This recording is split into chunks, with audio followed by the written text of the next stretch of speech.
तहरीक बल्दियाती इंतखाबात को basic democracy foundation में तब्दील करके इदारा कायम कर दिया गया। बीडी फाउंडेशन के क़याम का ऐलान चीफ कन्वीनर तहरीक बल्दियाती इंतखाबात इफ्तिखार साजिद अज़ीमी ने मकामी रेस्टोरेंट में नुमाइंदा अफराद के अहम इजलास के दौरान किया। इफ्तिखार साजिद अज़ीमी का कहना था कि सुप्रीम कोर्ट के फैसले के बाद तहरीक बल्दियाती इंतखाबात को इदारा की शक्ल दी जा रही है, जिसका मकसद बल्दियाती इदारों की अहमियत, उनके इस्तेहकाम, अख्तियारात की तशरीह समेत इंतखाब के तसलसल को यकीनी बनाना है।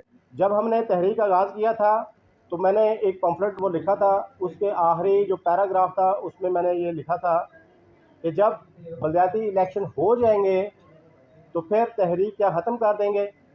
तो मैंने वहाँ पे लिखा था कि इस तहरीक को हम ख़त्म नहीं करेंगे, बल्कि इसे एक इदारा की शक्ल दे देंगे, एक इंस्टीट्यूशन की शक्ल दे देंगे, ताकि ये प्लेटफार्म जो है ना, ये बेसिक डेमोक्रेसी के लिए आगे काम करता रहे।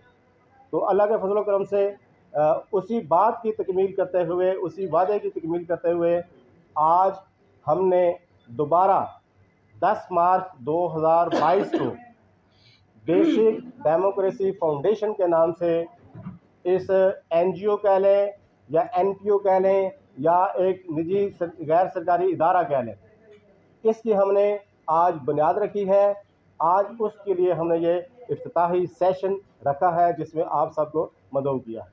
इसके अगराज़ व मकासद ये हमने पीछे आवेदन किए हैं और आपके सामने भी पम्फलेट्स की शक्ल में मौजूद है, लेकिन मीडिया की वसातत से मैं ये चाहता हूँ कि ये बात पूरे आज़ाद कश्मीर में और फिर बैरून कश्मीर जहाँ जहाँ पे हमारे कश्मीरी भाई मौजूद हैं उन तक भी ये बात चली जाए कि हमने आज जिस चीज़ का आगाज़ किया है उसके अगराज़ व मकासद क्या है, उसके टारगेट्स क्या हैं, वो मैं आपके सामने पढ़ देता हूँ, सुना देता हूँ कि किन मकासद के लिए हमने इस फाउंडेशन का आगाज़ किया है। तो उसमें पहली जो बात है वो है अवाम में बल्दियाती इदारों की अहमियत उजागर करने के लिए काम करना।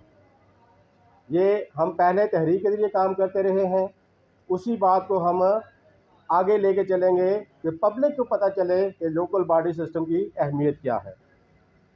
दूसरा, जो लोग बल्दियाती इलेक्शन में हिस्सा लेने के ख्वाहिशमंद हैं अगले में, हम ये चाहते हैं कि आज हमने इसको शुरुआत कर दी तो कल से हम इस पे काम शुरू कर देंगे कि जो भी उम्मीदवार इलेक्शन में हिस्सा लेना चाहते हैं उन्हें फूड फॉर थाट मुहैया किया जाए, उन्हें बताया जाए कि जो इलेक्शन आप लड़ने जा रहे हैं उसकी अहमियत क्या है, उसके टारगेट्स क्या हैं और आपने अपने मंशूर को, अपने नस्ब प्लान को कहाँ पे खड़ा करना है।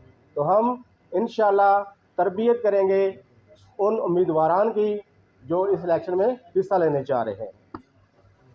तीसरा ये है कि सुप्रीम कोर्ट के हुक्म पे इलेक्शन हो रहे हैं, लेकिन इसके तसलसल को बरकरार रखना लाजम है।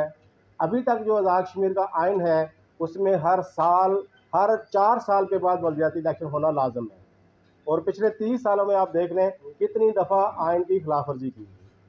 तो इलेक्शन के तसलसल को कायम रखना, बल्दियाती इदारों को तसलसल को कायम रखना, इसके लिए भी हमने जो काम करना है वो इसी प्लेटफॉर्म से करना है।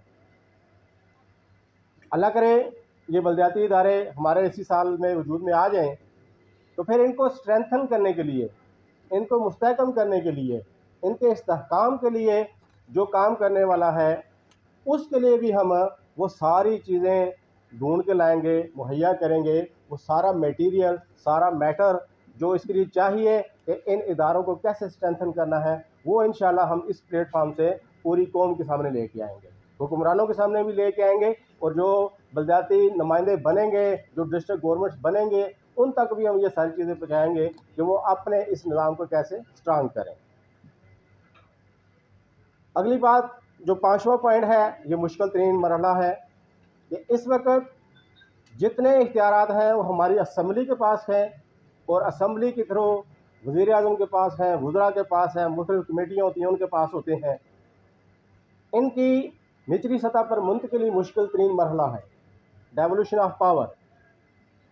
हम इस बात के लिए भी कोशिश करेंगे, काम करेंगे कि जो बल्दियाती इदारों के इख्तियारात हैं वो असम्बली खुद इनको वापस करे, लेकिन ये आसान काम नहीं है। कोई बंदा अपनी पावर को, अपनी ताकत को, अपने इख्तियारात को छोड़ने के लिए तैयार नहीं होता।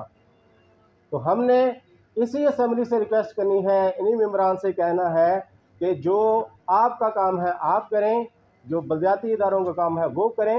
ये डेवोल्यूशन ऑफ पावर के लिए असम्बली के अंदर ही काम होना है। ज़ाहिर है उसके लिए पूरी हमें ग्राउंड तैयार करनी पड़ेगी। तो इसके लिए हम काम करेंगे कि इनके इख्तियारात में कैसे इजाफा होगा। फिर अगर आप देख लें, चाइना को देख लें, अमेरिका को देख लें, नॉर्वे को देख लें, स्वीडन को देख लें और दुनिया के तरक्की याफ्ता ममालिक के नाम ले लें, तो वहाँ पे सारे का सारा निज़ाम ज़िंदगी बलदियाती इदारों के हवाले है।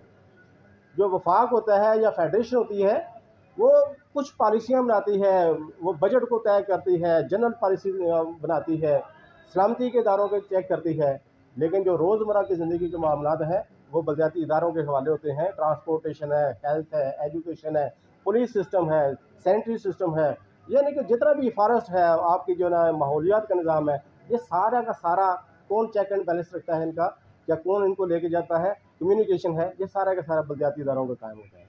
हम ये चाहेंगे कि जो मॉडल दुनिया में मौजूद है, तो कम से कम वक्त के अंदर आज़ाद कश्मीर के बलदियाती इदारे भी उस तरफ सफ़र शुरू कर दें, उस तरफ चलना शुरू कर दें। ये सिर्फ डेथ सर्टिफिकेट के ऊपर, निकाह नामे के ऊपर, तलाक नामे के ऊपर जो ना दस्तखत करने वाले बलदियाती इदारे ना रहें, या गलियां महल्ले बनाने वाले जो ना, या नलके लगवाने वाले बलदियाती इदारे ना बने, बल्कि जो इंटरनेशनल स्टैंडर्ड है बलदियाती इदारों का उसके ऊपर ये आए। तो उसके लिए ज़रा एक अच्छा खासा काम करने की ज़रूरत है, वो इंशाल्लाह हम इस प्लेटफॉर्म से करेंगे।